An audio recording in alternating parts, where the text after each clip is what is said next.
اللهم صل على محمد وآل محمد.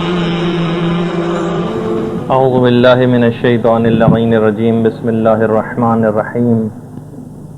الحمد للہ وکفی وسلام علی عبادہ الذین اصطفی.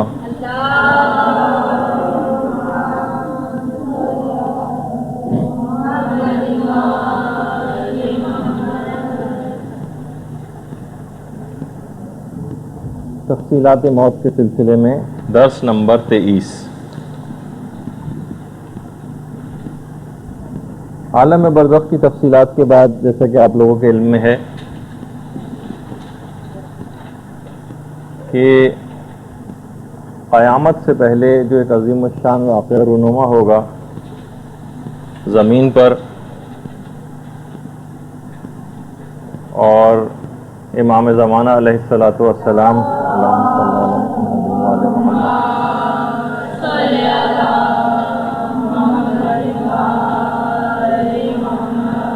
کے ظہور کی تفصیلات ہم قدر تفصیل کے ساتھ بیان کر رہے تھے. اتنا زیادہ اسلامی روایات کا ذخیرہ ہے اس متعلق کہ آیت اللہ صافی گل پائگانی نے اپنی کتاب منتخب العصر میں 2870 روایات کی تعداد بتائی ہے جو کہ امام زمانہ سے متعلق آئی ہیں، اور پھر اس کی انہوں نے الگ الگ کیٹیگریز بھی کی ہیں جو ابھی ہمیں بیان نہیں کرنا، لیکن تقریباً ایک تعداد کا جو مجموعہ امام سے متعلق ملتا ہے اس کی تعداد ہے 2870. منتخب العصر آیت اللہ صافی گل پائگانی کی کتاب. طالبات جس وقت ایران گئی تھیں تو آیت اللہ صافی گل پائگانی سے ملاقات بھی ہوئی تھی، ان کی کتاب ہے. اچھا،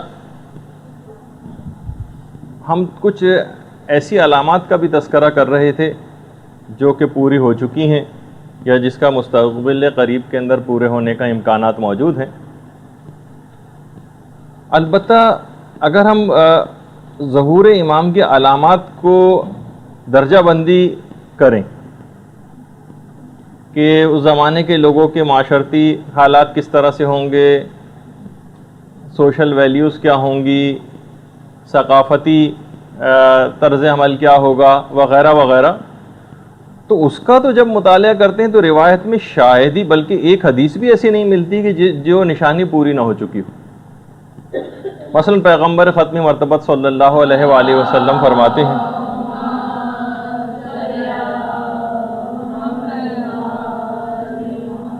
کہ جب تمہارے صاحب رائے لوگ فاسق ہو جائیں گے، یہ آخری زمانے کی نشانیاں سب بتائی گئیں. صاحب الرائے لوگ فاسق ہو جائیں گے، یعنی جو پڑھے لکھے لوگ ہیں، جو معاشرے کے اندر پڑھے لکھے مشہور ہیں، یہ فاسق و فاجر بن جائیں. ہم دیکھتے ہیں معاشرے کے اندر جو جتنا زیادہ دنیاوی علم کے اندر آگے بڑھ جاتا ہے اور صاحب الرائے ہو جاتا ہے، وہ عمل سے بڑا دور نظر آتا ہے. داڑھی اس کی منڈی ہوئی ہوتی ہے، عورت اگر کوئی ایسی ہے تو وہ بے پردہ ہوتی ہے.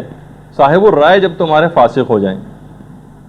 اور پیغمبر فرماتے ہیں جب تمہیں سوائے بخیل سرمایہ دار کے، دنیا پرست عالموں کے، فاسق و فاجر بوڑھوں کے، بے حیا لڑکوں کے اور احمق عورتوں کے علاوہ کوئی نظر ہی نہیں آئے گا.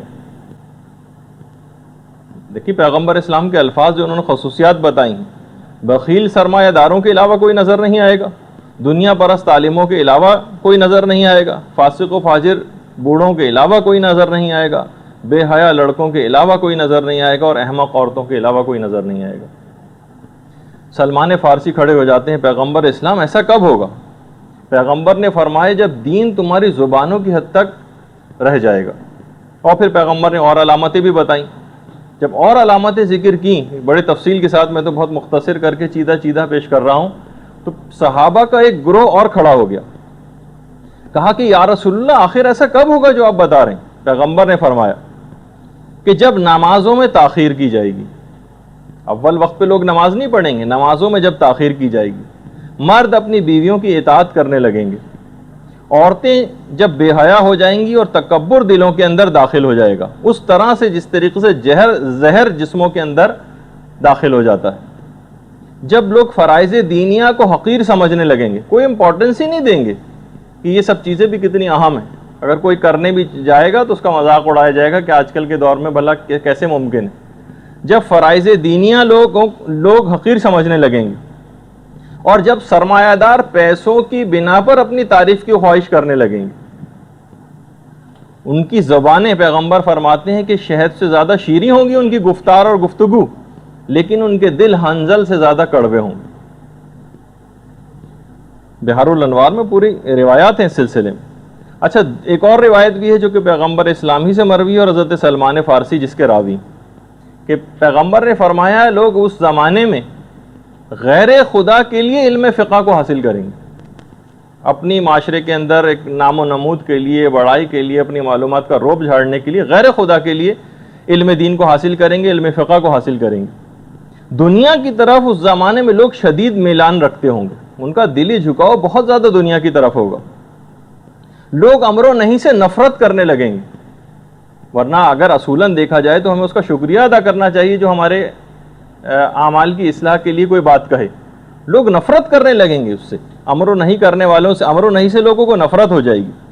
انسانی مسائل پر وہ لوگ گفتگو کرنے لگیں گے جو اس کے اہل نہیں ہوں گے۔ باقاعدہ کتنے ہی آن لائن قسم کے پروگرام ٹی وی پر آتے ہیں جس میں ہم ایسے لوگوں کو دیکھتے ہیں کہ جو اس گفتگو کے اہل ہی نہیں ہیں اور وہ گفتگو کر رہے ہیں۔ تفسیر قمی کے اندر باقاعدہ پوری روایت ہے جس میں پیغمبر نے ساری شرطیں بتائیں۔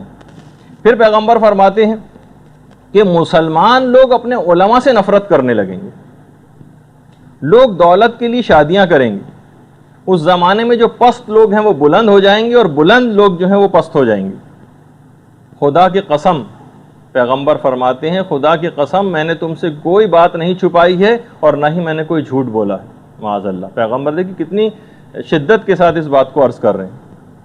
ان کی عورتیں اس زمانے میں جو ہوں گی کاسیات عاریات، لباس پہنے ہوئے بھی ایسی ہوں گی گویا بے لباس ہیں، یعنی اس زمانے میں جسم چھپانے کے لیے لباس نہیں پہنا جائے گا بلکہ جسم کو ظاہر کرنے کے لیے عورتیں لباس پہنیں گی۔ ان کی عورتیں ان کا قبلہ بن جائیں گی۔ اکثر علماء نے اس کے یہ تعبیر بھی پیش کی ہے، ایک تو یہ کہ لوگ ان کی باتیں ہر صورت میں ماننے لگیں گے، ہر غلط بات کو، اور دوسرا یہ بھی ہے کہ جو جس طریقے سے کہ مغربی تہذیب ہے کہ ہر جگہ عورتوں کو آگے کیا جاتا ہے، یعنی لیڈیز فرسٹ، عورتیں ان کا قبلہ ہو جائیں گی۔ لا مسلمین ولا نصارہ، اس زمانے میں لوگ یہ جو افراد ہوں گے نہ یہ مسلمان ہوں گے اور نہ یہ عیسائی ہوں گے۔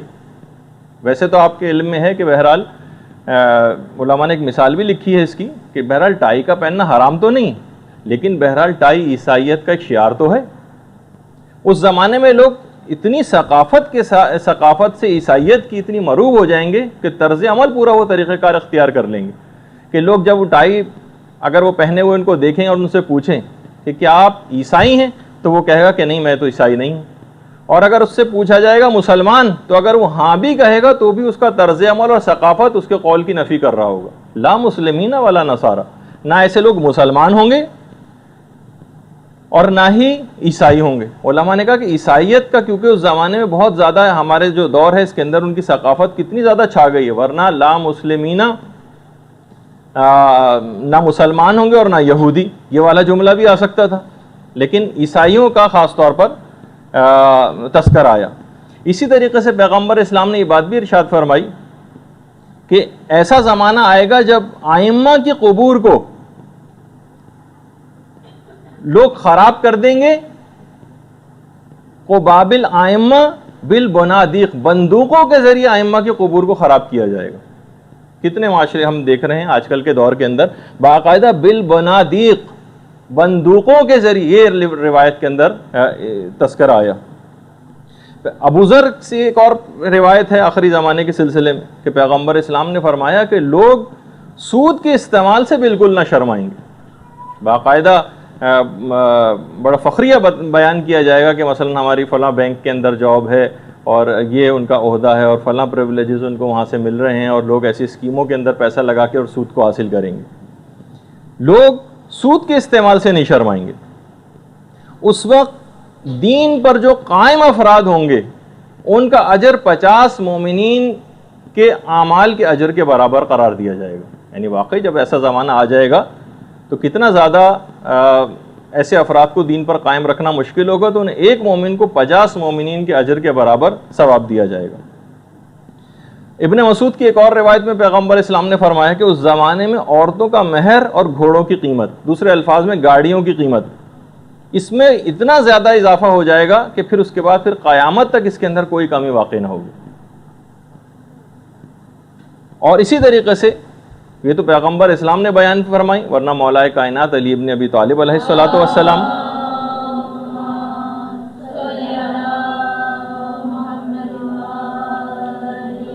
مولا فرماتے ہیں لوگ دین کو غیر دین کے لیے حاصل کریں گے, یعنی آخرت کے بجائے دنیا کے ذریعے دین کو حاصل کریں گے, دین کو غیر دین کے لیے حاصل کریں گے اور دنیا کے کاموں کو آخرت کے کاموں پر مقدم کر دیں گے. اس زمانے میں مولا فرماتے ہیں سال مہینوں کے برابر ہو جائیں گے, مہینے ہفتوں کے برابر ہو جائیں گے, ہفتہ دنوں کے برابر ہو جائے گا اور دن 1 گھنٹے کے برابر ہو جائے گا. جو آج کل ہم دیکھتے ہیں نا کہ ہمارے پاس کسی کے پاس بھی وقت نہیں ہے, مولا اس کی بہت پہلے بیان فرما چکے ہیں کہ اتنی تیزی کے ساتھ یہ سب چیزیں گزریں گی, انسان کی مصروفیت کا یہ عالم ہو جائے گا. بیٹا اپنے باپ سے کینہ رکھے گا, سوہلے لوگوں کو دیکھ کر واپس کر دیا جائے گا, یعنی لوگ دینداروں سے وحشت کرنے لگیں گے کہ لیجئے یہ آ گئے, اب تو ان سے مثلا صرف حدیثیں اور فلاں چیز سننی پڑے گی. لوگ دینداروں سے سوہلے افراد کو دیکھ کر واپس کر دیں گے, یعنی ان سے وحشت محسوس کریں گے. گناہ گاروں کا استقبال کیا جائے گا, جیسے کہ ہم معاشرے کے اندر نظر بھی آتا ہے. باپ اپنی اولاد کے برے افعال کو دیکھ کر خوش ہوگا. اور اس کے بعد فرمایا یا ویل لبلدان السندھ والہند, امام فرماتے ہیں کہ وائے ہو سندھ کے اور ہندوستان کے شہروں پر کہ کتنا زیادہ قتل و غارت گری اور خرابی وہاں پر واقع ہوگی. ویل لبلدان سندھ والہند, یہ باقاعدہ دیکھیے مولا کائنات کے جملے. اور پھر اس کے بعد فرمایا یا ویلو لقسطنطین, وائے ہو فلسطین والوں پر کہ ناقابل برداشت فتنے وہاں پر نمودار ہوں گے.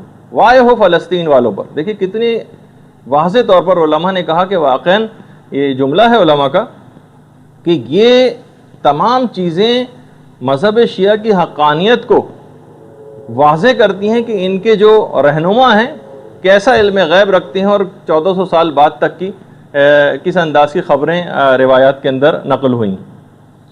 اچھا, اسی طریقے سے مولا یہ بھی فرماتے ہیں کہ اس زمانہ جو آخری زمانہ ہوگا اس میں لوگ صدقے کو جرمانہ خیال کریں گے. وہ تو آپ کو پتہ ہی ہے کہ جیسے گورنمنٹ کی جتنی اسکیمیں ہوتی ہیں اس کے اندر جو پروفٹ ملتا ہے اس کا 50% غریب کو دینا ہوتا ہے. اچھا, وہ ایک واجب صدقہ ہے, لیکن لوگ کیا سمجھتے ہیں اس کو کہ بھئی یہ تو بڑا جرمانہ ہمیں دینا پڑ رہا ہے, یہ تو بہت زیادہ پیسے ہمیں دینے پڑ رہے ہیں. لوگ اس کو صدقے کو جرمانہ سمجھیں گے. صلہ رحمی کو احسان سمجھا جائے گا. ارے بھائی یہ تو اس رشتہ دار کا حق تھا, یہ جو آپ نے کیا ہے, لوگ اس کو احسان سمجھنے لگیں گے, اس نے تو بہت بڑا احسان کر دیا ہمارا یہ حق ادا کر کے. لوگ صلہ رحمی کو احسان سمجھیں گے. اور مولا فرماتے ہیں اس زمانے میں سب لوگ بھیڑیے بن جائیں گے, اور جو بھیڑیا بننے سے انکار کرے گا اسے دیگر بھیڑیے کھا جائیں گے. علائم الظہور میں آقا زنجانی نے پوری تمام یہ والی روایات نقل کی ہیں. اس زمانے میں عورتیں اس انداز کی ہوں گی کہ بالکل ظاہراً بے پردہ ہوں گی, اور مولا یہ بھی فرماتے ہیں کہ اپنی زینتوں کو لوگوں کے سامنے ظاہر کریں گی, میک اپ کر کے نامحرموں کے سامنے آیا کریں گی. دیکھیے کتنی مذمتی سب بیانات ہو رہے ہیں. ایسی عورتیں دین سے عاری ہوں گی, فتنوں میں داخل ہوں گی. یہ عورتیں لذات کے پیچھے بھاگنے والی ہوں گی. یہ عورتیں محرمات الہی کو حلال سمجھیں گی, اور فی جہنم خالدات, اور یہ عورتیں ہمیشہ جہنم میں رہیں گی. دیکھیے مولا کے جملے علائم الظہور میں آقا زنجانی نے پوری روایت کو نقل کیا. اور اس کے بعد ایک دفعہ مولا مظلوم امام حسین علیہ الصلوۃ والسلام نے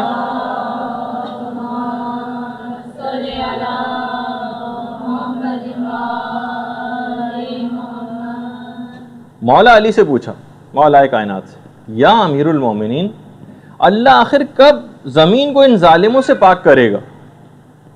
اس وقت پھر مولا نے ارشاد فرمایا، جب قیام کرنے والا خراسان سے قیام کرے گا، جب خراسان سے قیام کرنے والا قیام کرے گا، وہ غالب الارض اور ملتان کے اوپر غلبہ حاصل کر لے گا۔ ہمارے پاکستان کے دیکھیے شہر کا نام آیا کہ کب امام کے ظہور کی علامت جو بتائی جا رہی ہے کہ آخر کب ظالموں سے زمین پاک ہوگی، تو امام نے فرمایا جب خراسان سے قیام کرے گا قیام کرنے والا، اور کوفے اور ملتان کے اوپر غلبے کو حاصل کر لے گا۔ اس کا مطلب ہے کہ مولا کا جو میں نے جس طرح پہلے جس کا اشارہ کیا تھا کہ جو روٹ بنتا ہے اس کے اندر ملتان بھی شامل۔ اسی طریقے سے ایک راوی کہتا ہے کہ ہم پانچویں امام محمد باقر علیہ السلام کی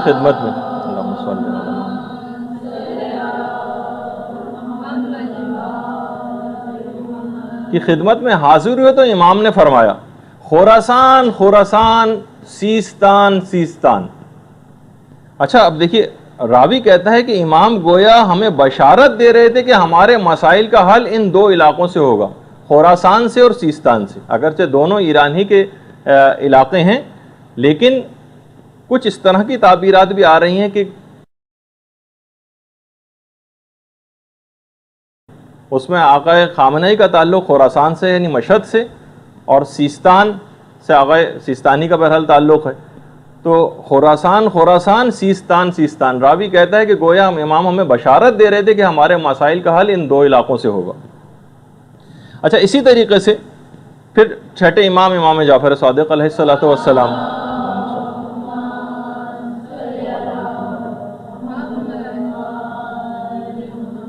کہ جب تم دیکھو گے کہ امر و نہیں کرنے والوں کو ذلیل کیا جائے گا، اور جو فاسق افراد ہوں گے وہ خدا کے ناپسندیدہ افعال کے اندر بہت مقبول قرار پائیں گے۔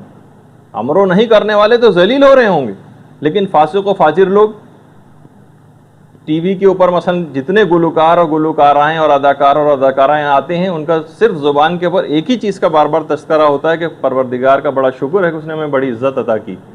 مقبول قرار پائیں گے فاسق و فاجر افراد، اور کثیر دولت ان امور کے اوپر خرچ کی جائے گی۔ چھٹے امام فرماتے ہیں کہ جن سے خدا سخت ناراض ہوتا ہے اس کے اوپر دولت کو خرچ کیا جائے گا۔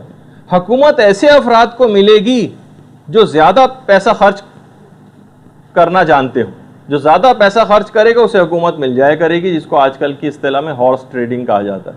جس کے پاس بھی اتنا پیسہ ہے وہ حکومت بنا سکتا ہے لوگوں کو دے کے۔ لاہو و لعب کی جگہوں کی کثرت ہو جائے گی امام فرماتے ہیں، اور کوئی ایسا نہ ہوگا جو ان جگہوں پر جانے کے لیے لوگوں کو منع کرے۔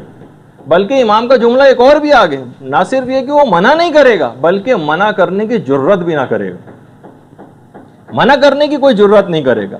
قرآن کا سننا لوگوں کو گراں گزرے گا۔ آپ لگا کے دیکھ لیجئے کبھی، اگر روزانہ 5 6 7 دفعہ آپ کیسٹ کے اوپر ٹیپ ریکارڈر پہ لگاتی ہیں آپ قرآن کی تلاوت، تو ہر تھوڑی دیر بعد کوئی نہ کوئی آ کر اس کو بند کر، لوگوں کو گراں گزرے گا۔ چاہے دل سے وہ ڈرتے ہیں انکار کرتے ہوئے، ظاہراً روکنا، لیکن کانوں کو وہ آوازیں لوگوں کو گراں گزریں گی۔ قرآن سننا گراں گزرے گا، ہاں البتہ باطل کی سماعت وہ لوگوں کو بڑی بھلی معلوم ہوگی۔ غیبت کے ذریعے باتوں میں نمک اور مزہ پیدا کیا جائے گا۔ دیکھیے کتنی علامتیں، یعنی کون سی علامت ہے کہ جو پوری نہیں ہوئی۔ اچھا دولت رکھنے والے جو افراد ہوں گے وہ حقوق شریعہ کو ادا نہ کریں گے، اور امام آگے فرماتے ہیں کہ علامتیں مسلسل ظاہر ہو رہی ہوں گی، مسلسل علامتیں پوری ہو رہی ہوں گی، مگر کوئی خوف زدہ ہونے والا نہ ہوگا۔ مال کو غیر شرعی امور میں صرف کیا جائے گا، کثیر مال کو غیر شرعی امور میں صرف کیا جائے گا، اور لوگ قلیل مال کو بھی اطاعت خدا میں خرچ نہ کریں گے۔ قلیل مال کو بھی والدین کی بے عزتی کی جائے گی، اور فرازی منبر سے تقوی کا درس دینے والے خود اپنی باتوں پر عامل نہ ہوں گے۔ پھر امام فرماتے ہیں کہ اوقات نماز کا استخفاف کیا جائے گا، لوگ پابندی وقت کے ساتھ نمازیں نہیں پڑھیں گے، اور صدقہ و خیرات سفارش پر دیے جائیں گے. کانٹیکٹس ریفرنسز اگر ہیں تو آپ کو چیز ملے گی, سہم سادات ملے گا, اور ورنہ کوئی کتنا ہی مستحق کیوں نہ ہو اس کو کوئی چیز نہیں دی جائے گی. یہ عمل لوگ صدقہ و خیرات اور جو مظالم وغیرہ ہیں یہ خدا کی مرضی سے نہیں بلکہ لوگوں کی مرضی سے انجام پائیں گے. روایت میں پھر ہے کہ انسان کی حاجتیں اتنی شدت اختیار کر جائیں گی کہ امام فرماتے ہیں لوگ ایک دوسرے سے نفرت کرنے لگیں گے اور ایک دوسرے کا انکار کرنے لگیں گے. راوی نے کہا کہ مولا یہ تو پھر بھی سمجھ آتا ہے کہ حاجتوں کی کثرت ہو جائے گی, لوگ ایک دوسرے سے نفرت کرنے لگیں گے, لیکن ایک دوسرے کے انکار کے کیا معنی ہیں یہ میری سمجھ میں نہیں آتی. امام نے فرمایا کہ جب کوئی برادر دینی کسی کے پاس کوئی حاجت لے کر جائے گا تو جس کے پاس حاجت لے کے جائے گا اس کا رویہ اس حاجت کو بیان کرنے کے بعد تبدیل ہو جائے گا. وہ اس طرح سے اس سے نہیں ملے گا جیسے حاجت بیان کرنے سے پہلے جس انداز سے ملا تھا. یعنی اب آپ دیکھیے کہ اس کا انداز گفتگو ہی پورا بدل جائے گا. اب بہرحال اتنی علامتیں ہیں کتنی بیان کی جائیں, آپ خود یعنی اگر علامتوں ہی کو دیکھیں تو تقریباً 10,000 سے زائد ہیں, اور آپ نے جس انداز سے ابھی کتنی علامتیں آپ کے سامنے جتنی بھی بیان ہوئی, اتنا وقت نہیں کہ مکمل طور پہ بیان کریں, ورنہ 2 3 4 نشستیں اسی کے اوپر چاہیے ہوں گی. لیکن واقعی کوئی ایسی علامت نظر نہیں آتی کہ جو اب پوری ہمیں ہوتی نظر نہ آ رہی. اس لحاظ سے تو لگتا ہے کہ ظہور کا وقت بہت قریب ہے. اچھا, کیا ایک مسئلہ ہے علماء کے ہاں ہمارے کہ کیا امام کے ظہور کا وقت مقرر کرنا, وہ تو سب کو پتہ ہے کہ اس کو جھٹلایا جائے جو بھی ظہور کا وقت مقرر کرے, لیکن کیا اندازے لگائے جا سکتے ہیں؟ کیا رمزیہ طور پر یا اشارے کے طور پر امام کے ظہور کا کوئی وقت بتایا جا سکتا ہے؟ تو دیکھیے, بہرحال علماء نے کہا کہ اس سے مراد یہ ہے کہ جن روایات کے اندر بہت سختی کے ساتھ ممانعت آئی ہے ظہور کے وقت کو معین کرنے کی, مذمت کی, اس کے معنی یہ ہے کوئی ایک حتمی ڈیٹ بتا دینا, بس امام کا ظہور فلاں وقت پہ ہوگا اور بس یہ بالکل حتمی اور یقینی بات ہے, بالکل فیکٹ ہے. اس کے طور پر بیان کرنا تو یقیناً حرام ہے اور اس کو جھٹلانا بھی واجب ہے اس شخص کو. ہاں البتہ اندازے لگانا ہو سکتا ہے اس کے ساتھ. اب جتنی بھی باتیں اب آپ سنیں گے اس کے بعد تو کہیں بھی معاشرے کے اندر بالکل سے حتمی طور پر پیش نہ کیجیے گا آپ, کیونکہ میں نے جیسے پہلے بھی بتایا تھا روایات کے اندر کچھ اس میں اختلافات بھی ہوتے ہیں. مثلا جیسے ما واہو بے تقرید اوف اسلمی کے متعلق بیان ہوا تھا کہ اس کا تعلق تقرید سے ہوگا. ایک روایت میں ما واہو بے کویت کہ کویت سے اس کا تعلق ہوگا, ایک روایت میں یہ بھی ہے. تو کوئی ایک بات کو فیکٹ کے طور پر پیش کرنا یہ ممکن نہیں ہے. بہرحال اندازے لگائے جا سکتے ہیں. اسی طریقے سے 5ویں امام کی ایک حدیث, امام محمد باقر علیہ الصلوۃ والسلام,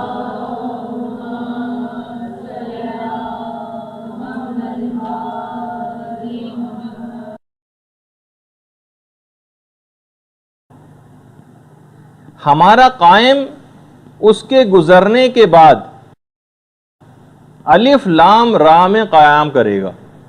دیکھیے ایک حدیث جس کے اندر اب اس میں علماء نے اندازے لگانے شروع کی.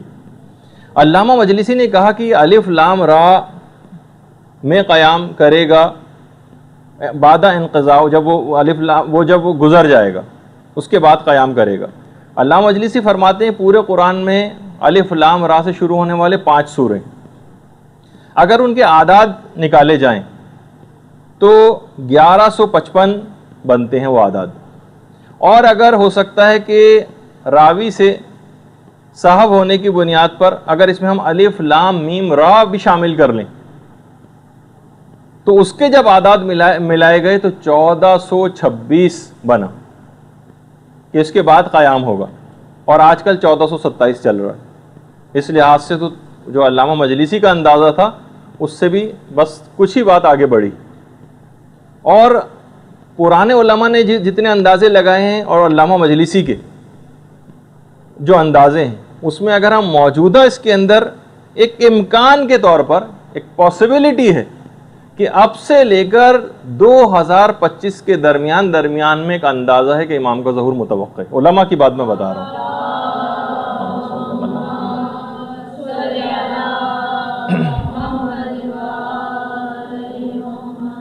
تو بہرحال اس سے بھی یہ بات پتہ چلی کہ بہرحال صرف ایک اندازے کی حد تک، واللہ عالم بالصواب، خدا ہی بہتر جانتا ہے کہ امام کا ظہور کب ہوگا، لیکن بہرحال ایک اندازے کی حد تک جو جیسا کہ روایات کے اندر آیا ہے، علم العادات سے بھی نکالنے کی علامہ مجلسی نے کوشش کی ہے، اور کچھ اور اندازے ہیں روایات سے، لیکن علامتیں تو بہت تیزی کے ساتھ پوری ہوتی نظر آ رہی ہیں، اور علماء کا کہنا یہ ہے کہ استقبال امام کی تیاریوں کو مکمل کر لینا چاہیے۔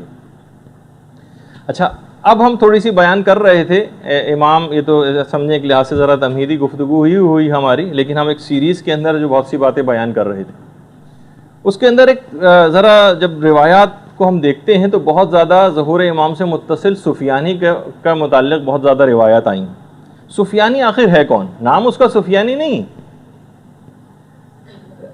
لگتا یہ ہے جو روایات سے بات پتہ چلتی وہ یہ ہے کہ سفیانی ایک عرب شخص ہوگا، عرب ہوگا، اور ایک جو آج کل نام نہاد so called Islamic heavy weights ہیں، مصر ہے، سعودی عرب ہے، امکان ہے کہ اس سے اس کا کوئی تعلق ہوگا۔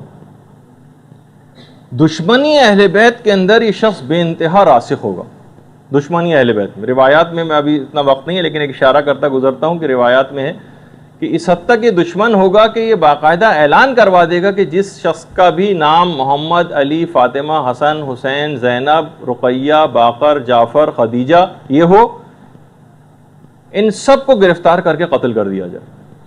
حتیٰ کہ یہ ایسے بچوں کو بھی نہیں چھوڑے گا، یہ ایسے بچوں کو بھی نہیں چھوڑے گا کہ جن کا یہ نام ہوگا، جن کا نام جو باقاعدہ روایتوں میں جملہ ہے کہ یہ تیل کو کھولانے کے بعد اس کے اندر بچوں کو ڈالے گا جو اس نام کے ہوں گے۔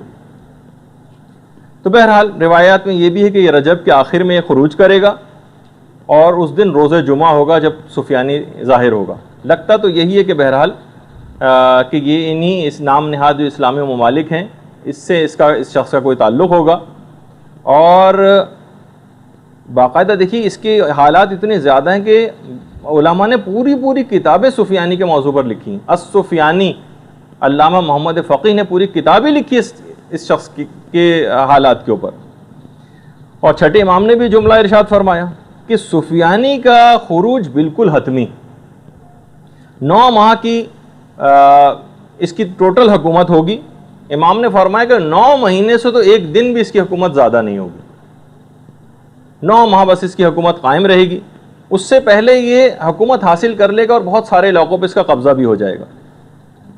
امام 5ویں امام یہ بات بھی بیان فرماتے ہیں کہ سفیانی کا خروج اور ظہور امام ایک ہی سال کے واقعات ہیں، یعنی سفیانی کا خروج، ظہور امام اور سید خراسانی کا ظہور، یہ تینوں واقعات اس طرح سے پے در پے ہوں گے کہ روایت میں جس طرح تسبیح کے دانے ایک دوسرے کے بعد آتے چلے جاتے ہیں اس طرح سے ہوگا۔ بہار میں پوری تفصیل ہے اس کی۔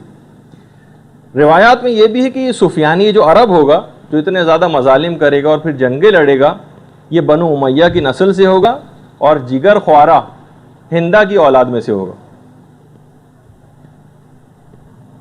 جو مشہد کے جو امام جمعہ و جماعت ہیں، باقاعدہ انہوں نے تو خیر آج کل کی جو جگر خوارہ ہے اسے کونڈو لیزا رائس کو قرار دیا ہے کہ وہ ہے جگر خوارہ آج کل کے دور کی۔ خیر، سفیانی اور ظہور امام ان دونوں میں فقط 6 مہینے کا فاصلہ ہوگا، جیسے کہ ہم نے پچھلی دفعہ اس کو ذکر کیا تھا۔ بعد میں بہرحال اس کی تفصیل ابھی آگے چل کے آئے گی کہ جب سفیانی کی امام سے جنگ ہوگی، سفیانی کو شکست ہو جائے گی، سفیانی کو گرفتار کر لیا، زندہ گرفتار ہو جائے گا سفیانی، اور امام کے اصحاب سفیانی کو گرفتار کر کے جب امام کی خدمت میں لے کر آئیں گے تو امام اس وقت نماز عشاء پڑھ رہے ہوں گے۔ امام کی نماز عشاء ختم ہونے کے بعد امام سفیانی کی طرف متوجہ ہوں گے۔ اس وقت سفیانی بہت زیادہ منت سماجت کرے گا اور معافی مانگے گا۔ امام اپنے اصحاب کی طرف متوجہ ہوں گے اور کہیں گے کہ تم بتاؤ کہ اب تم کیا کہتے ہو۔ امام کے اصحاب کہیں گے خدا کی قسم ہے مولا، ہم اس کے قتل سے کمتر پہ کسی چیز پر تیار نہیں ہوں گے، اس کو ہر صورت میں ہم قتل ہوتے دیکھنا چاہتے ہیں۔ کتنا خون ناحق اس شخص نے بہا دیا ہے، اب تعجب ہے کہ یہ معافی مانگتا ہے۔ امام ان کو فری ہینڈ دے دیں گے کہ جو چاہے پھر اس کے ساتھ تم سلوک کرو، بہرحال پھر اس کے بعد اس درندے کو قتل کر دیا جائے گا. اس کے قتل کے فوراً بعد سارے فتنے بالکل ختم ہو جائیں گے. اچھا لیکن اس سے پہلے، یہ تو ہم نے بالکل آخری اس کا انجام بتایا، اس سے پہلے کا جو روایت میں ہے کہ یہ شروع میں سفیانی کی حکومت، اچھا سفیانی شروع میں بڑا عادلانہ طریقے سے عربوں کا ایک ہیرو کے طور پر ابھر کر آئے گا کہ عربوں کے اندر لوگ کہیں گے کہ بھائی اس کے متعلق جو ہم نے باتیں سنی تھی تو ساری جھوٹی ہیں، تو بہت عادلانہ طور پر حکومت کر رہا ہے. لیکن اس کے بعد پھر وہ اپنے انداز و طریقے کو ظاہر کرے گا، اور بہرحال اس دور میں اس کی حکومت اردن، شام، فلسطین وغیرہ ان سب علاقوں کے اندر اس کی حکومت قائم ہو جائے گی. پھر یہ عراق پر حملہ کرے گا. اچھا روایات میں یہ بھی ہے کہ ترکی اور رومی، اچھا جہاں ترکی کا لفظ روایت میں آتا ہے ترکی افراد کا، اس سے مراد احتمال ہے کہ دو افراد، یا تو روسی اس سے مراد ہیں یا چائنیز اس سے مراد ہے. یہ اور رومی، وہ تو جو میں نے آپ کو بتایا کہ امریکہ اور یورپ وغیرہ، کہ ترکی اور رومی بھی اس جنگ کے اندر کود پڑیں گے. بہرحال عراق میں سفیانی کی حکومت قائم ہو جائے گی. اس کی اصل بدقسمتی اس وقت شروع ہوگی سفیانی کی جب یہ ایران پر حملے کے لیے نکلے گا اور سید خراسانی سے اس کی مٹ بھیڑ ہوگی.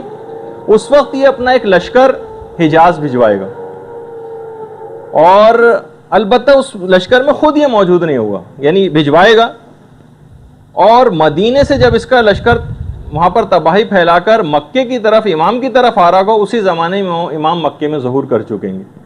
اللہم صلی علی محمد و آل محمد.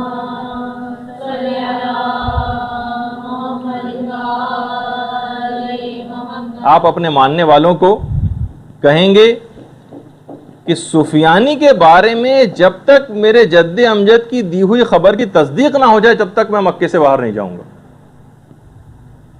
اور اشارہ امام کا اس پہ ہوگا کہ جب مدینے سے مکے سفیانی کا لشکر وادی بیدا سے گزر رہا ہوگا تو وہ مشہور واقعہ پیش آئے گا کہ وادی بیدا میں اس کا پورا لشکر اپنے تمام اسلحے اور ساز و سامان سمیت زمین کے اندر غرق ہو جائے گا. صرف دو افراد بچیں گے، ان کی بھی چہرے ان کے جسموں سے پھر جائیں گے، بالکل الٹی طرف ان کے چہرے ہو جائیں گے. صرف دو گواہ بچیں گے، ایک سفیانی کے لشکر کو جا کر خبر دے گا اور ایک امام کے پاس آ کر خبر دے گا. اچھا جیسے کہ میں نے اس سے پہلے کہا کہ جس سفیانی کی حکومت اس سے پہلے ہی جارڈن میں، سیریا میں، عراق میں، فلسطین، ہر جگہ قائم ہو چکی ہوگی، بلکہ پورے جزیرہ نما عرب ہی پر قائم ہو چکی ہوگی. اس وقت اس کے بعد پھر افواج امام کے ساتھ جو اس کی جنگ ہوگی وہ رام اللہ میں ہوگی. امام کی افواج غالب آئیں گی، سفیانی گرفتار اور قتل ہوگا، جیسے کہ ابھی آپ نے سنا اس سے پہلے. سفیانی کے قتل کے بعد بہرحال تمام شہر آزاد ہو جائیں گے. امام عالمی حکومت کے قیام کا اعلان کر دیں گے. تاریخ ما بعد الظہور کے اندر پورے واقعات یہ تفصیل سے بیان کیے گئے. رام اللہ میں جو امام کی جنگ ہوگی اس میں رومی افواج بھی سفیانی کی مدد کے لیے آئیں گی. رام اللہ میں جنگ ہوگی اور رومی افواج، یعنی یہی مغربی طاقتوں کی جو اتحادی افواج ہیں، یہ وہاں پر موجود ہوں گی. اچھا خود روایات کے اندر رام اللہ میں رومیوں کی آمد خود ایک امام کے ظہور کی علامات میں سے ایک ہے. رام اللہ میں رومیوں کی آمد یہ باقاعدہ علامات میں سے ایک ہے. اچھا یہ جو رام اللہ کا جو لفظ ہے نا، رام اللہ کا جو علاقہ ہے یہ شام میں بھی ہے رام اللہ کے نام سے، اس کے علاوہ مصر میں بھی ہے اور فلسطین میں بھی. ان تینوں جگہ ہے، لیکن زیادہ امکان اسی کا ہے کہ یہ فلسطین کی بات ہو رہی ہے. مکے میں ظہور کے بعد امام کا جو سب سے پہلا ہدف ہوگا وہ قبلہ اول کی آزادی ہوگا. اور حدیث میں ہے کہ امام اس کے بعد فلسطین کے شہر لد وہاں پر جائیں گے. آج کل شاید یہ شہر اسرائیل میں، وہاں جائیں گے. حضرت عیسیٰ آسمان سے نازل ہوں گے، امام کی بیعت کریں گے. دجال بھی اپنے انجام کو پہنچے گا. اور فلسطین میں پھر جب حضرت عیسیٰ کی آمد ہوگی تو امام زمانہ پھر فلسطین میں حضرت عیسیٰ کو قتل دجال کا بھی حکم دیں گے. روایت بھی پوری اس میں پوری تفصیل آئی ہے اس سلسلے میں.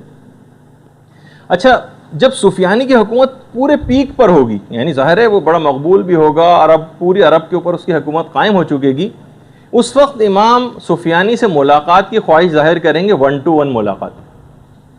اور امام کہیں گے کہ میں شخصی طور پر تم سے ملنا چاہتا ہوں. سفیانی عرب ہوگا، وہ بھی امام کے پاس بہرحال اس کی ملاقات ہوگی. 1 to 1 ملاقات میں امام سفیانی کو اس بات پر قائل کر لیں گے کہ وہ فلسطین کا علاقہ خالی کر دے، قدس کا علاقہ کو خالی کر دے، سفیانی مان جائے گا، لیکن جب اپنے ان لوگوں کے پاس جائے گا جو اس کے پشت پناہ ہوں گے تو سب اس کو شدید لعنت ملامت کریں گے۔ اچھا، وعدے سے اپنے پھر جائے گا، اور یہ بھی ہے کہ سفیانی کے جو پشت پناہ ہوں گے وہ یہودی اور رومی ہوں گے۔ دیکھیے، ہے سفیانی مسلمان عرب، لیکن اس کے پشت پناہ یہودی اور رومی ہوں گے روایت میں، اور بہرحال یہ اپنے اس وعدے کو توڑ دے گا۔ سفیانی کی شکست کے بعد وہ پورے واقعات ہوں گے، اور امام ہوائی راستے سے طیاروں کے جھرمٹ میں پھر عراق میں داخل ہوں گے۔ پانچویں امام یہ بیان فرماتے ہیں کہ امام جب عراق پہنچیں گے تو نور کے 7 قبوں میں ہوں گے، اور یہ پتہ نہیں ہوگا کہ امام اس میں سے کس کے اندر ہے۔ دیکھیے، جو سیکیورٹی ریزن اس زمانے میں بھی ہوں گے، جیسے کہ آج کل بھی ہوتا ہے کہ کئی اگر ایسے ہوتے ہیں جو اہم ترین لوگ ہوتے ہیں، اس میں کچھ ڈمی طور پر بھی کچھ ایسے جہاز اور گاڑیاں ہوتی ہیں کہ پتہ نہیں چلتا کہ اس میں اہم شخصیت کس میں۔ پانچویں امام یہ بیان فرماتے ہیں کہ جب عراق میں اس نور کے 7 قبوں کے اندر داخل ہوں گے تو یہ معلوم نہیں ہوگا کہ ان میں سے کس میں امام ہے۔ اچھا، بہرحال روایات میں یہ بھی ہے کہ براہ راست نجف میں نہیں اتریں گے، جب بھی وہاں سے چلیں گے تو براہ راست نجف میں نہیں اتریں گے، بلکہ لگتا ایسا ہے کہ کسی فوجی چھاؤنی میں یا پھر کربلا میں پہلے اتریں گے، اس کے بعد پھر دوبارہ وہاں سے اڑیں گے اور پھر نجف میں آئیں گے۔ اچھا، ایک بات اور اس کے اندر بیان کر دی جائے کہ کیا امام بالکل اکیلے ہیں آج کل؟ روایات میں یہ ہے کہ امام کے ساتھ 30 افراد کی ایک جماعت ہر وقت رہتی، 30 افراد۔ اگر ان میں سے کوئی ایک بھی مر جاتا ہے تو فوراً دوسرا اس کی جگہ لے لیتا ہے۔ ظاہر ہے کہ جیسے میں نے پہلے کہا تھا کہ طول عمر امام زمانہ کا معجزہ ہے، ان کے اصحاب کا نہیں، سوائے 2 اصحاب کے جن کا آگے چل کے تذکرہ آنے والا ہے، خضر اور الیاس، لیکن اس کے علاوہ اور کسی کا معجزہ نہیں طول عمر۔ تو کوئی ایک بھی ان 30 میں سے انتقال اگر کر جاتا ہے تو فوراً دوسرا شخص اس کی جگہ لے لیتا ہے۔ اور چھٹے امام یہ بھی ارشاد فرماتے ہیں کہ قائم کے لیے ضروری ہے کہ وہ تنہا ہو، یعنی اس کو ان کی غیبت کے لیے ضروری ہے کہ امام تنہا ہو، البتہ بہترین رہائش گاہ طیبہ ہے، یعنی مدینے میں ہے ان کی، اور 30 افراد سے ملنے میں کوئی وحشت نہیں ہے۔ بہار الانوار کی 52ویں جلد کے اندر امام نے فرمایا کہ 30 افراد کے ملنے میں کوئی وحشت نہیں ہے، یعنی ایسا نہیں ہے کہ امام بالکل اکیلے اور کسی ایک سے بھی نہ ملے، نہیں، 30 افراد کی ایک جماعت تو ہمیشہ ان کے ساتھ رہتی ہے۔ ہاں، امام کے تنہائی کے ایک دوست ہیں اور ان کا نام ہے حضرت خضر۔ 8ویں امام امام علی رضا علیہ الصلوۃ والسلام یہ فرماتے ہیں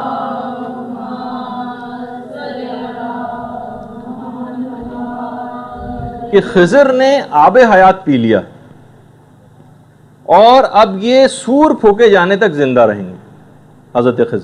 حضرت خضر ہمارے پاس آتے ہیں، ہمیں سلام کرتے ہیں، ہم ان کی آواز سنتے ہیں، ہم انہیں دیکھتے ہیں، اور جب بھی کبھی یاد کریں تو حضرت خضر حاضر ہو جاتے ہیں۔ اور امام فرماتے ہیں جب بھی تم کبھی حضرت خضر کو یاد کیا کرو، یعنی ہم لوگوں سے خطاب ہے، جب بھی تم حضرت خضر کو یاد کرو یا دوسرے الفاظ میں ان کا ذکر پڑھو تو حضرت خضر کو سلام ضرور کیا کرو۔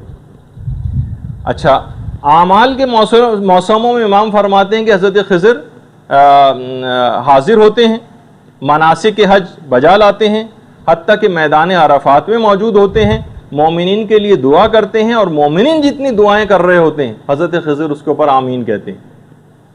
اچھا، اسی طریقے سے امام فرماتے ہیں کہ حضرت خضر کے ذریعے امام کی تنہائی کو انس میں تبدیل کر دیا جائے گا۔ تنہائی حضرت حجت کی تنہائی کو حضرت خضر کے ساتھ جوڑ دیا جائے گا، اور وہ حضرت خضر امام زمانہ کے تنہائی کے انیس اور جلیس ہوں گے۔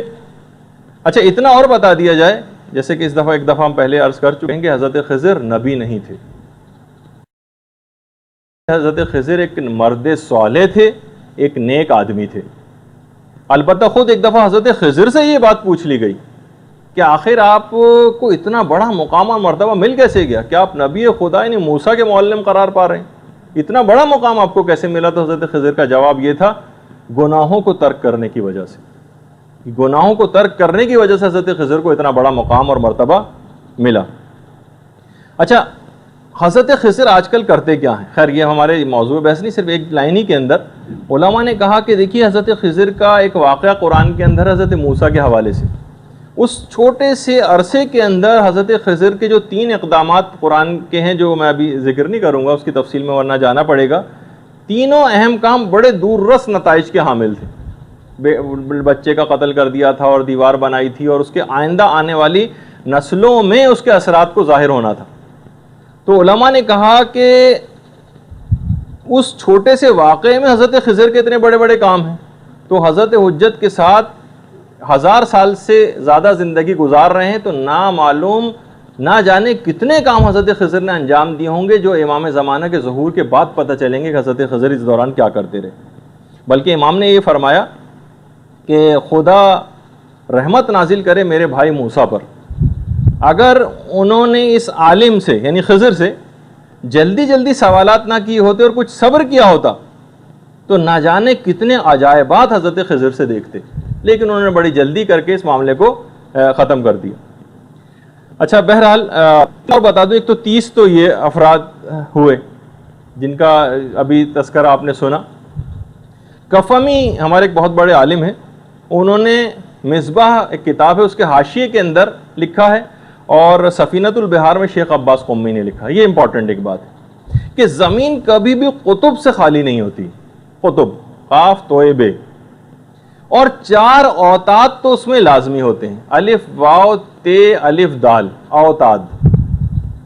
یہ اوتاد تو ہر صورت میں ہوں گے، 40 ابدال ہوں گے،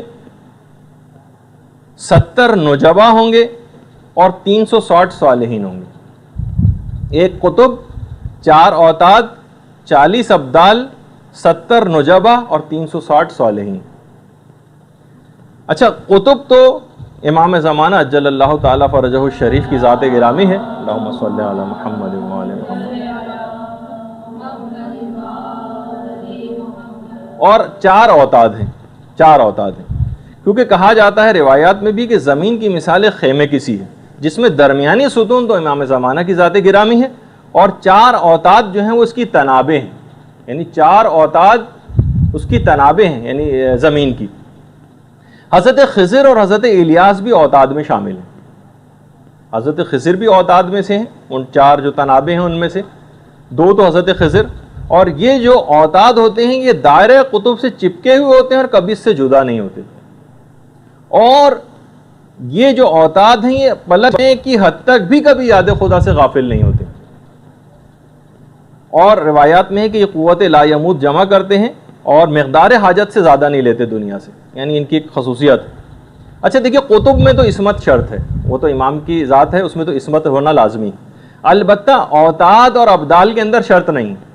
البتہ جو اوتاد میں حضرت الیاس شامل ہیں وہ کیونکہ نبی ان میں عصمت ہے، حضرت خضر میں عصمت نہیں ہے لیکن محفوظ عن الخطا ہیں، اور اس کے علاوہ جو 2 اوتاد اور ہوں گے جن کا نام تو روایت میں نہیں ہے، کبھی بہرحال ان سے کبھی اگر غفلت ہو بھی جائے کیونکہ غیر معصوم ہے تو بھی بہرحال دعا اور استغفار اور ذکر کے نتیجے میں یہ اس کی تلافی کر دیتے ہیں۔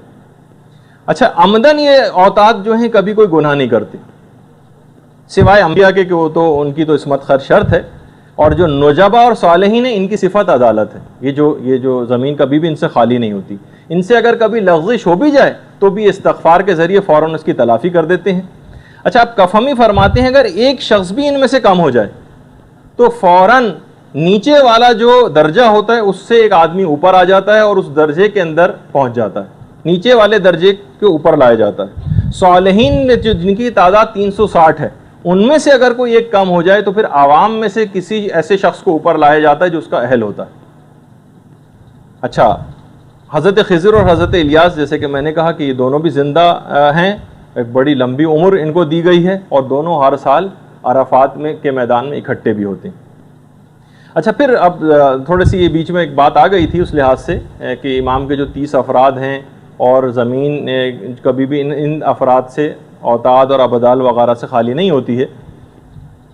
اچھا، جب قدس آزاد ہو جائے گا اور فتح ہو جائے گا تو اس وقت امام کا لشکر لاکھوں کی تعداد میں ہو جائے گا، اس وقت امام کا لشکر لاکھوں کی تعداد میں ہوگا اور کروڑوں لوگوں کی حمایت امام کو حاصل ہو جائے گی۔ اچھا، حیرت انگیز بات یہ ہے کہ امام کے اس لشکر میں زیادہ تر عاجم اور ایرانی ہوں گے، یعنی عجمی، یعنی غیر عرب زیادہ ہوں گے امام کے لشکر میں۔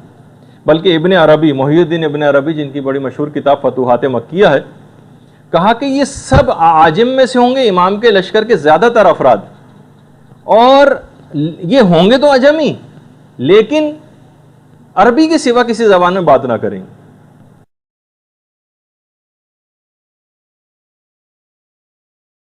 اچھا، اسی طریقے سے امام کے جو 313 اصحاب ہوں گے، ان کے متعلق بھی تھوڑی سی بات سن لیجیے کہ دیکھیے 313 کا عدد اسلامی تاریخ کے اندر واقعاً بڑا ایک معنویت رکھتا ہے۔ خود اس عدد کے اندر ایک عجیب و غریب بات ہے۔ جنگ بدر میں بھی مسلمانوں کی تعداد 313 تھی۔ اگر تمام شہدائے کربلا کو کیلکولیٹ کیا جائے، مشہور تو یہ ہے کہ وہ 72 تھے، جی نہیں، ان کی تعداد بھی 313 ہی تھی۔ کچھ اس میں ایسے تھے کہ جو باقاعدہ میدان جنگ میں آ کر لڑے ہی نہیں اور ویسے ہی شہید ہو گئے، خیام سے نکلتے ہی ان کو شہید کر دیا گیا۔ خاص طور پر وہ روایت میں کہ جب مولا حضرت علی اکبر کے لاشے کو اٹھا کر خیموں کی طرف لا رہے تھے تو اس وقت 35 شہزادگان آل محمد خیموں سے نکلے تھے امام کی نصرت کے لیے، لیکن محمد ابن اشعث کے سپاہیوں نے تیر مار مار کے ان 35 شہزادگان کو شہید کر دیا تھا اور امام تک پہنچنا ہی نہیں دیا تھا۔ یہ تو لیکن 72 تو وہ تھے جو باقاعدہ جنگ کے اندر جا کر لڑے تھے میدان میں، لیکن کتنے ایسے تھے جو ویسے ہی شہید کر دیے گئے تھے۔ اچھا، اسی طریقے سے امام کے ساتھ بھی ہے کہ واقعات کربلا کے اندر بھی کہ 313 کا ان کا عدد ہوگا۔ البتہ جو امام زمانہ کے ساتھ لوگ ہیں ان کے متعلق بھی یہی ہے کہ ان کا بھی عدد 313 ہی ہے، 313 کا عدد۔ اچھا، مولا نے جو ان 313 کے جو نام اور پورے شہر خطبے کے اندر آئے ہیں کہ ان 313 افراد کے نام کیا ہیں، ان کے شہر کیا ہیں، اس میں ہمارے سندھ سے بھی ایک نام ہے 313 میں جس کا نام عبد الرحمن امام مولا کائنات نے لیا ہے ان 313 میں۔ اچھا، بہت سارے شہر تو ایسے ہیں ان میں کہ جو بڑے نامانوں سے ابھی تک شاید بنے ہی نہیں ہیں وہ شہر۔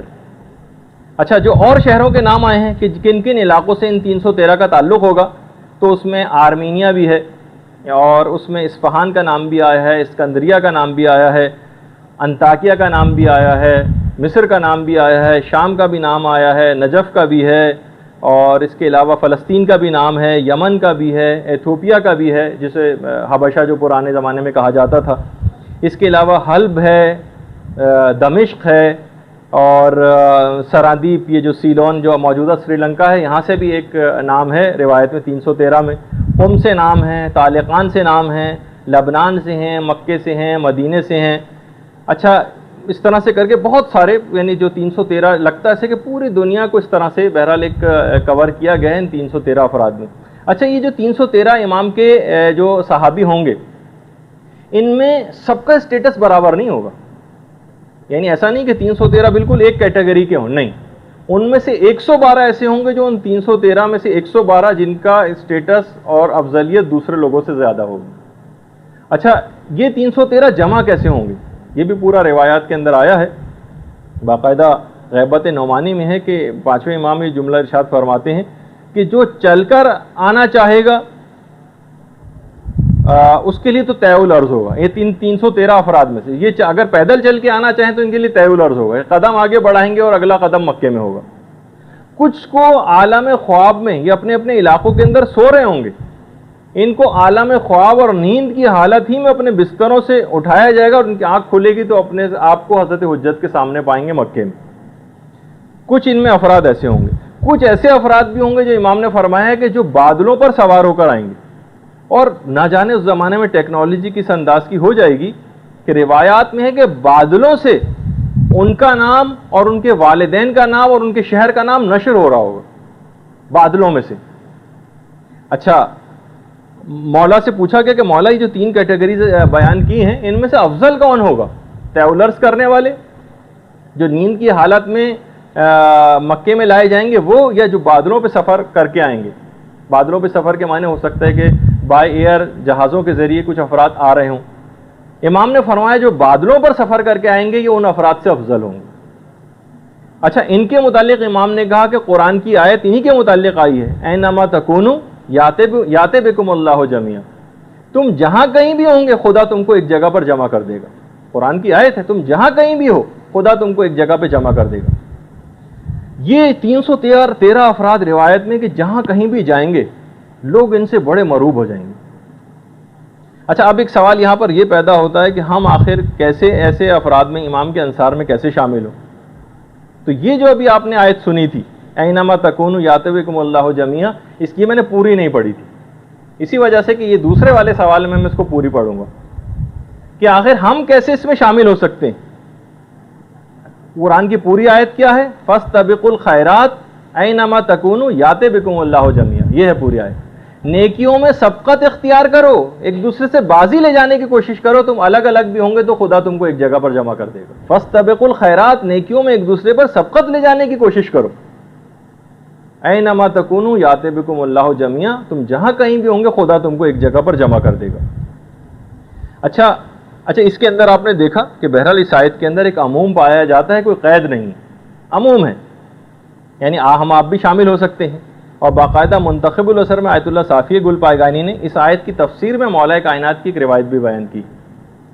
کیا کہ مولا فرماتے ہیں یہاں الخیرات، نیکی سے مراد ہم اہل بیت مراد ہیں، ہماری طرف آنے میں جلدی کرو، یعنی ان کی اطاعت میں جلدی کرو، اور اس کے بعد جہاں کہیں بھی تم ہوں گے خدا تم کو ایک جگہ پر جمع کر دے گا.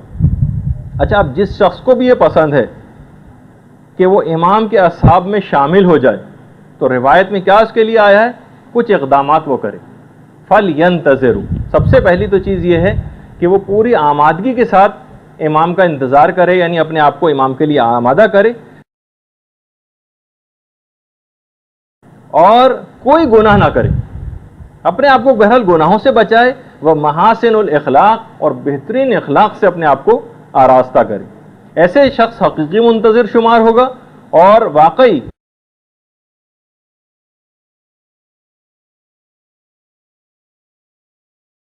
اور اس کا اگر وہ شخص مر بھی گیا اور امام زمانہ کا ظہور اس کے بعد ہوا تو اس کو بالکل وہی ثواب ملے گا جو اگر وہ امام زمانہ کے ظہور کو پا لیتا، تو بالکل وہی ثواب اس کو ملے گا. اچھا یہ جو 313 افراد امام کے پاس ہوں گے یہ پہنچ جائیں گے امام کے پاس، لیکن امام اس وقت تک مکے سے باہر نہیں جائیں گے جب تک کہ امام کے پاس 10,000 کی تعداد نہ ہو جائے. چھٹے امام سے پوچھا گیا راوی نے کہ مولا کیا یہ جو 313 افراد کیا فقط یہی ہوں گے؟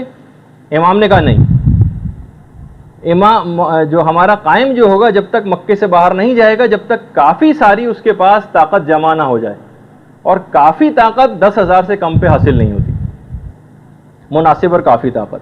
اور اس کے بعد پھر روایات ہیں کہ امام جو بیعت لیں گے تو 27 باتوں کے اوپر بیعت لی جائے گی، یعنی ہم سے 27 باتوں کا عہد لیں گے، اسی کے اوپر بیعت لیں گے، اور ان 27 باتوں کا عہد لینے کے بعد 7 باتوں کا عہد اپنے ماننے والوں سے کریں گے کہ میں بھی یہ تمہارے ساتھ یہ کروں گا.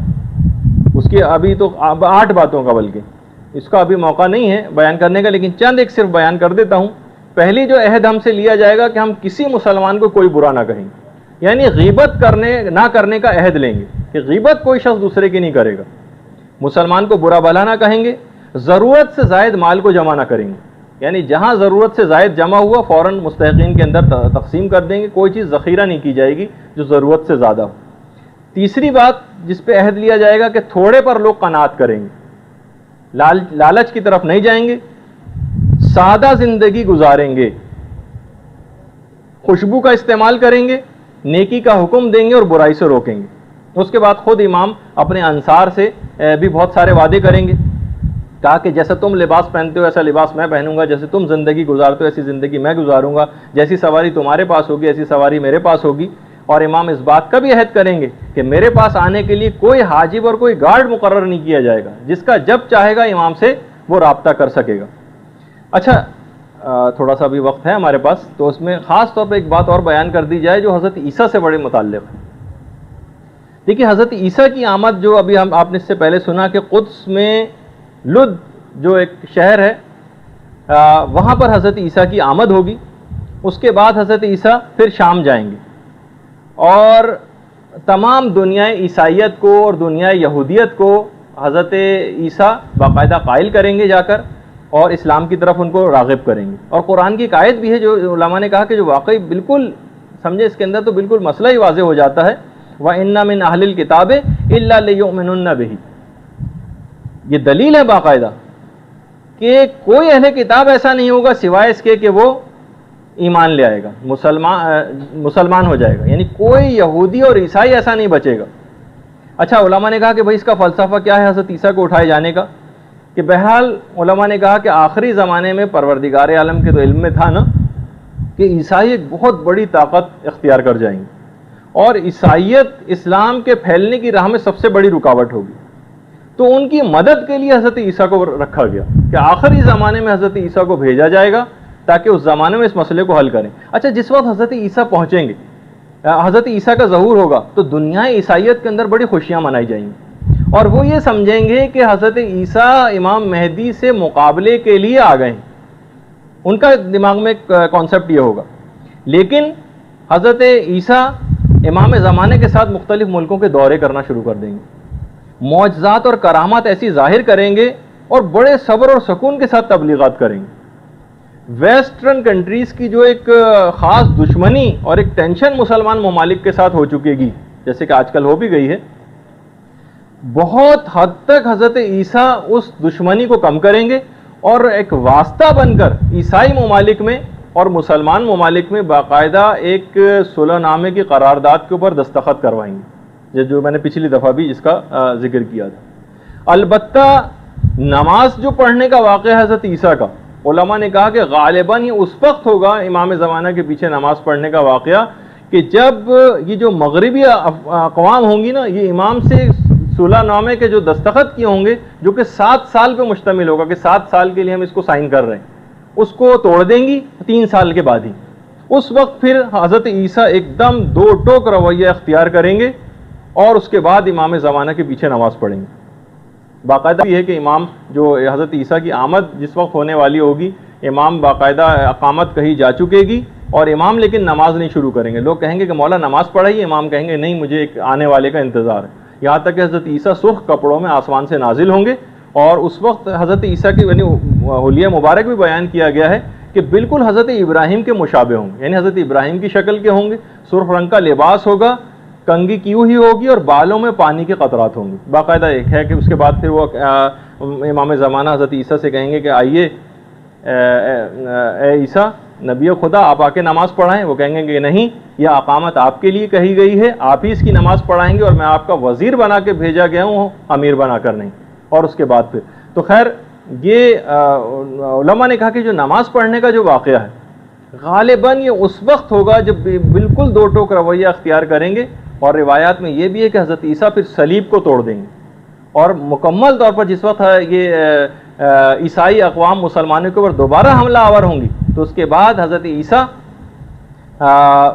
واضح طور پر ایک انداز کو اختیار کریں گے اور مسلمانوں کے ساتھ اس جنگ میں شامل ہوں گے حضرت عیسائیوں کے ساتھ جو ہو رہی ہوگی. یہودیوں کا مسئلہ کیسے حل ہوگا؟ دیکھیے اتنی تعداد میں یہودی بھی ہیں, روایات میں کہ یہودی علماء امام زمانے کے پاس خود آئیں گے. امام انطاکیہ کے پہاڑوں سے, جو ترکی کے پہاڑ ہیں, وہاں سے جو تورات ہے اس کے غیر محرف نسخے نکالیں گے جو جن میں تحریف نہیں ہوئی ہوگی, وہ ان کے سامنے رکھیں گے. یہودی علماء ایمان لے آئیں گے اور 30,000 یہودی تو اسی وقت ایمان کو قبول کر لیں گے. اور اس کے بعد اسی طریقے سے عیسائیوں کو بھی امام اسی طرح سے قائل کریں گے کہ انطاکیہ کے پہاڑوں سے انجیل کے غیر محرف نسخے نکالیں گے. اور بہرحال اس طرح سے کوئی بھی عیسائی اور یہودی سب رفتہ رفتہ مسلمان ہوتے چلے جائیں گے. اللہم صلی علی محمد.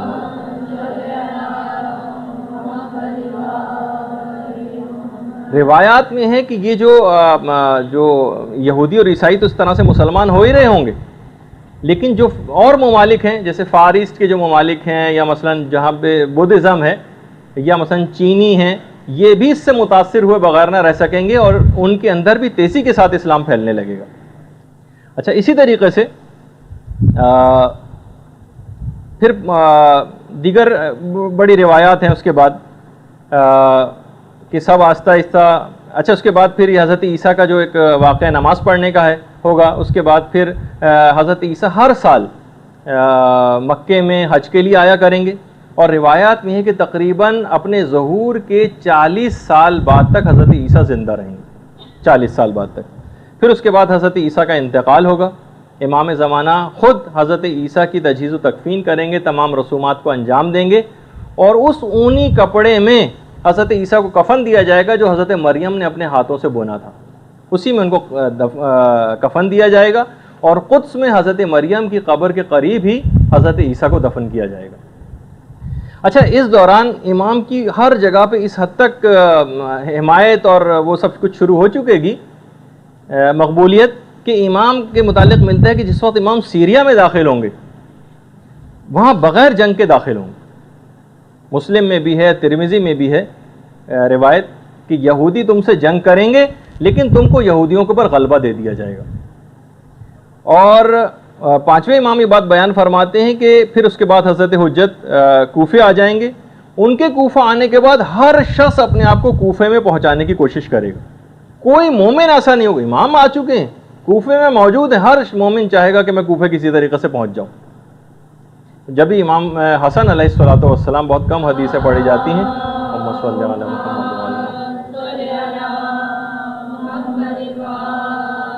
امام فرماتے ہیں کہ مجھے کوفے میں ایک قدم رکھنے کی جگہ بھی مل جائے تو مجھے بہت محبوب ہے. یعنی ایک ایسا امام کے آنے کے بعد کوفہ شہر ہو چکے گا.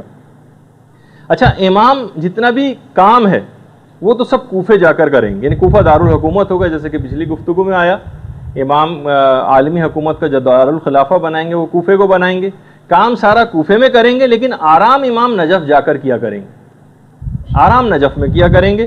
اچھا مسجد سہلہ کا جو علاقہ ہے اطراف میں, اپنی اور اپنے اہل خانہ کے جو رہائش ہے وہ مسجد سہلہ کو قرار دیں گے, یعنی اس کے اطراف میں, کربلا کے راستے میں.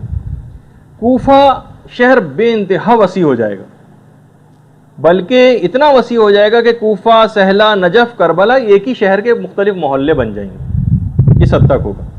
بلکہ بہار الانوار کے اندر اور کے اندر تو باقاعدہ ایک روایت ہے چھٹے امام سے کہ کوفہ اتنا مہنگا ہو جائے گا کہ ایک بالش زمین کی قیمت جو ہے وہ ایک سونے کے ٹکڑے کے برابر ہو جائے گی.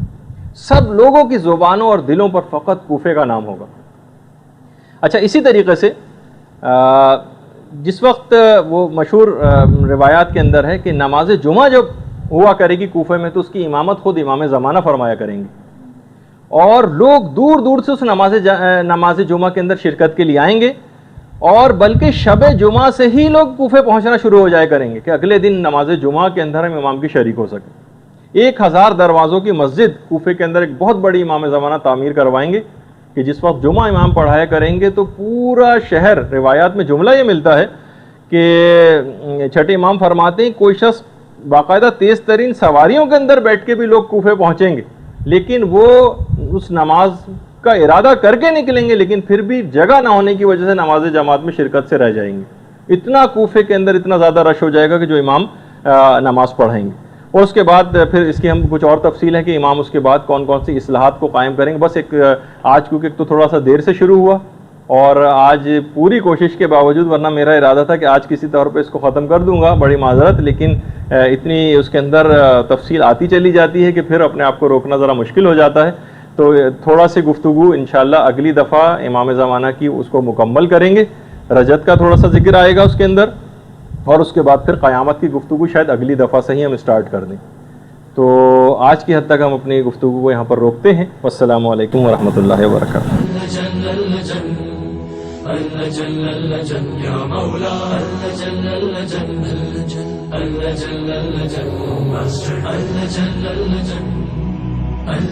يا صاحب السماء